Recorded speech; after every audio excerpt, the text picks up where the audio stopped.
blood landed with a wet smack, not on me, thankfully, but splattered across Karen's already enraged face. One moment, this red-nosed behemoth was trying to choke her. The next, he'd reeled back, a crimson mist erupting from his broken nose right at her. It was pure, unadulterated chaos in the middle of a damn hardware store, and all because a woman I used to work with refused to believe I didn't work there anymore. I just wanted some peace after getting fired, but here I was, dodging bodily fluids in aisle 5, holding what turned out to be the store's missing master keys. Yeah, that's how my cheer-myself-up trip to the hardware store went down back in early 2006. I'd just been let go from my job, feeling pretty low, you know. Just needed to get out of the house, browse some aisles, maybe find a project to distract myself. The store itself felt like a safe, mundane escape. It started weird enough, though. I was browsing the key-cutting station, ironically, when I overheard this woman behind me in line. She was asking about a prison key. I turned around, trying not to laugh, and she was holding this massive, intimidating key that truly looked like it belonged in a maximum security lockup. I couldn't help but chuckle and explained, "Ma'am, I think they only do household and padlock keys here, not exactly maximum security stuff." She just blinked, said, "Oh," and scurried off. Odd, but harmless.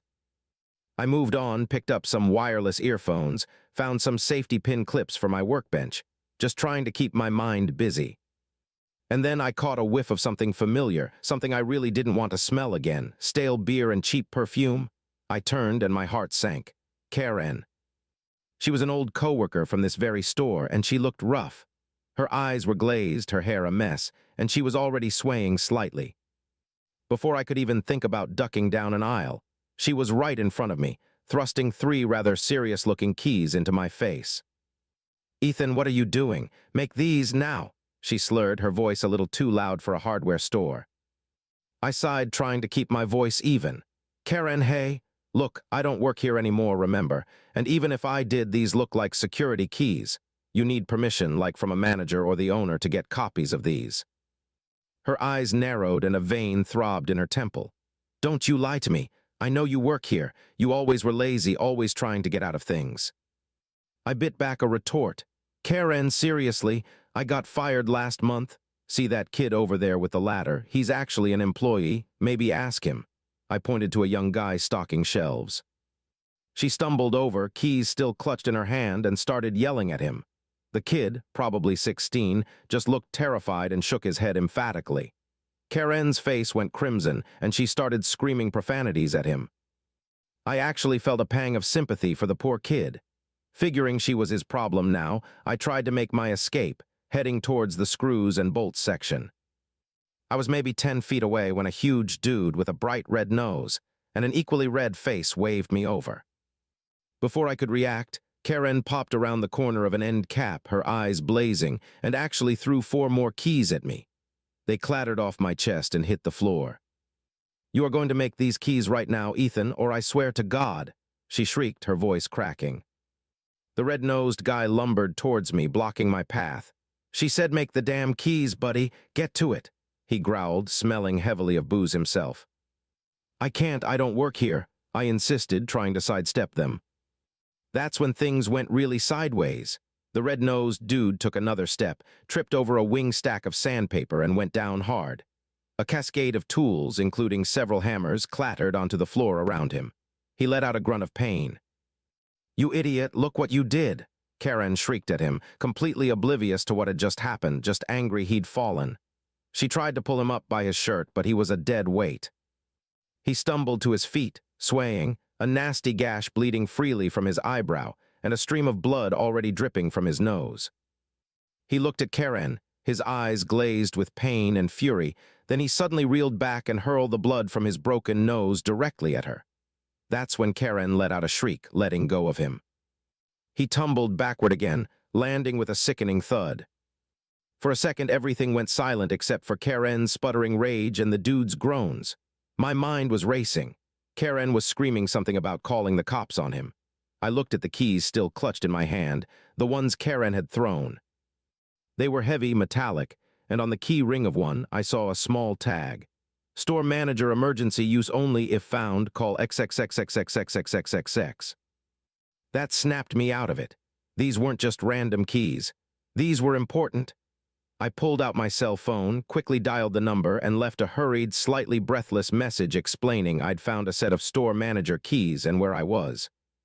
Then I practically sprinted to the main checkout. The cashier, a sweet older lady, looked up, startled by my appearance. "Ma'am, you need to call a manager. Like right now. There's an emergency in aisle 5, a really, really bad one. Blood, yelling, drunk people, the works." She tried to brush me off. "Oh dear, the managers are in a meeting right now." No, you don't understand," I interrupted, my voice still a little shaky. "That woman, Karen, the one who used to work here, she just threw keys at me, and then her friend, he threw blood at her.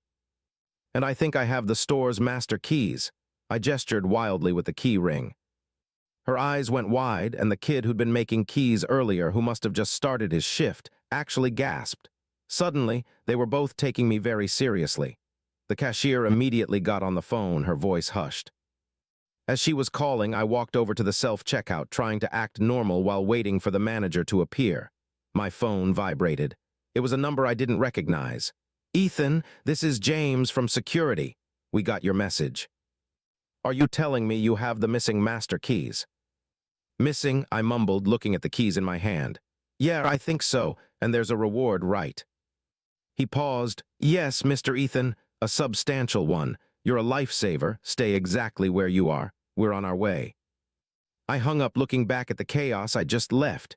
Karen was still yelling. The red-nosed guy was moaning on the floor, and I was just stunned. I'd gone from unemployed and depressed to dodging bodily fluids and recovering stolen property in the space of an afternoon. It was the absolute last thing I'd expected. But hey, a reward for not working there. I'll take it. What a day. Definitely one for the books, and definitely one I'll never forget. Thanks for letting me share r/IDontWorkHereLady. Liking the vibe so far? Hit that subscribe button and stick around, the next story's even better. You're just too good to sell things, aren't you? Too important for someone like me. The words, thick with a venomous sweetness, hit me like a slap, even though I was so tired I could barely see straight. My eyes, which felt like sandpaper-filled sockets, barely registered the furious scowl on the woman's face. I didn't work here. I was Astrid, a casino player's host in Reno, Nevada, and what I really was at that moment was a walking, talking zombie on a critical mission to acquire a protein shake and some allergy meds before I collapsed into my own bed. It was Wednesday morning, and like clockwork, I dragged my exhausted butt across the street from my apartment building to the local Walgreens. Wednesdays were notorious for clearance deals on small appliances, a little perk I'd discovered for my perpetually underdecorated apartment. So there I was, half asleep, browsing the shelves, still wearing my casino uniform and, crucially, my employee name tag clipped to my lapel, when I overheard a woman chatting animatedly on her phone in Tagalog. My mom's side of the family is Filipino, so I picked up a few phrases here and there, and I couldn't help but briefly listen in. Nothing remarkable, just a normal phone call. I grabbed my protein shake, my allergy meds, and headed towards the pharmacy counter. That's when she materialized in front of me, a determined glint in her eyes. "Excuse me," she said, cutting me off. "Can you get me a discount on this?" She held up a small blender box, one corner caved in. "The box is smashed." "So it should be cheaper." I blinked, trying to compute. "Ma'am, I actually don't think we'd sell a damaged item like that, let alone discount it." I started to step around her, my internal clock screaming for sleep. She blocked my path. "Oh, but you can. I saw you looking at the other clearance items. You work here, don't you? See, your name tag." She pointed a manicured finger at my casino ID, which in my fatigued state I hadn't even thought to remove. It clearly said Astrid Players Host Silver Star Casino. A sigh escaped me, long and weary. "Ma'am, this is my name tag from my real job at the casino. I don't work for Walgreens." I even gestured to the shiny Silver Star logo on the badge. That's when her face truly contorted. "Don't lie to me. I saw you looking around. You just don't want to help me because you think you're better than me, don't you? Is it because I'm speaking Tagalog? Are you racist?" My jaw dropped. The leap from "can I get a discount" to "you're a racist" was so fast it gave me whiplash. My patience, already running on fumes, completely evaporated. "Seriously, I literally just said I don't work here. Now please just leave me alone." "I need to get my prescriptions." I made another attempt to move past her. She wasn't having it, her voice escalated, echoing slightly in the quiet morning store. "No, you owe me. Give me this blender for free then, for your attitude." My eyes rolled so hard I think I saw my brain. "Give you it for free? That's stealing, ma'am. I cannot give you anything for free because I don't work here." I enunciated each word slowly, clearly, hoping it would penetrate. Instead, she drew a deep breath and let out a banshee shriek. "Manager, help, this woman is trying to steal from me. She won't give me my discount and she's a thief." The next few seconds were a blur. A stocky man with a worried expression, presumably the manager, Tom, jogged over. "What's going on here?" he asked, looking between the screaming woman and me, his eyes landing confusedly on my casino name tag. Before I could even open my mouth, the woman launched into a dramatic, tearful retelling of events. "She's been harassing me, Tom. She refused to give me a discount, she called me names, and now she's trying to steal this blender right out of my hands." She punctuated the last part by yanking the mangled box back from me, though I hadn't even been holding it. Tom looked utterly bewildered, his gaze flicking to my name tag again. I tried to interrupt. "Tom, I'm just trying to." He held up a hand. "Ma'am, I'm sorry, I don't know what's happening. Astrid, if this is how you treat customers, I'm going to have to fire you, on the spot." I stared at him. Fired me, from a job I don't have. The sheer absurdity of it almost made me giggle despite my exhaustion and mounting frustration. The woman, meanwhile, was beaming, a triumphant smirk replacing her tears. She gave me a final glare, then practically skipped out of the store. With the damaged blender she'd just accused me of stealing, chirping, "Thank you, Tom, I knew you'd understand." She was gone, just like that. I just stood there for a beat, processing the fact that I'd apparently been fired for something that hadn't happened. My allergy meds were still waiting at the pharmacy counter. I shuffled over, picked them up, and slowly made my way to the main register, where Tom was now staring after the vanished woman, a deep furrow in his brow. "Wait," he said, catching my eye as I reached the checkout. "What really happened? She just walked out with that blender." I paid for my protein shake and allergy meds, then turned to him, feeling a wave of genuine, if utterly bizarre, amusement wash over me. "Tom," I said, a slight smile playing on my lips as I was trying to tell you. "I don't work here, I work at the Silver Star Casino. This is my name tag." I tapped the badge. "I was just trying to buy my clearance appliances, and that woman mistook me for an employee, then went absolutely nuclear." Tom stared at my name tag, then back at me, his eyes widening in realization. A slow grin spread across his face, then he burst out laughing, a loud, booming sound that made a few other customers glance over. "You're right," he guffawed, wiping a tear from his eye. "Oh man, that's incredible. So does that mean you're still fired?" I shrugged, a smile now firmly on my face. "I guess so. Do I at least get a severance package?" He laughed harder. "Nah, no severance. You never actually worked here, Astrid." We both dissolved into fits of laughter, standing there in the middle of Walgreens, me officially fired from a job I never had, and Tom probably regretting letting a customer just walk out with a blender. I finally made it home, protein shake in hand, and promptly fell into bed. It was probably the strangest Wednesday morning of my life. So yeah, if you're ever going to accuse someone of stealing or demand a discount, maybe, just maybe, make sure they actually work at the store first. It saves everyone a lot of trouble and potential accidental firings.